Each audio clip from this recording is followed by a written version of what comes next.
এ বাদরে কি করে রস খায় দেখো, আরে আরে দাঁড়া না, ছাড়ছে দেখ জিভ লম্বা করে দেখা যাচ্ছে রে। এই একটু ভিডিও করে গঠন ধারে দেখাবা। আর এই রস খেয়ে মানুষের কেন শরীর খারাপ হবে না বল? ওই চুষে চুষে আসছে। এই রস খেলেই মানুষ বাঁচে, জিভ দিয়ে চাটছে এখান দিয়ে চেটে চেটে। ভিডিও করছিস না? ভালো করে রসটা মার, তুই রসটা উপরে মারাবে। হ্যাঁ হ্যাঁ এই তো,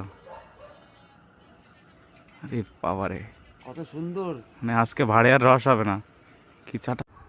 প্রিয় দেশবাসী এবং বিদেশবাসী, আপনারা সবাই সাবধান। আপনারা দেখতে পাচ্ছেন কিভাবে রস খাচ্ছে। আর বর্তমানে এই সময় কলকাতাতে নিপা ভাইরাসের খুবই আক্রমণাত্মক অবস্থা, অনেক লোক মারা গেছে।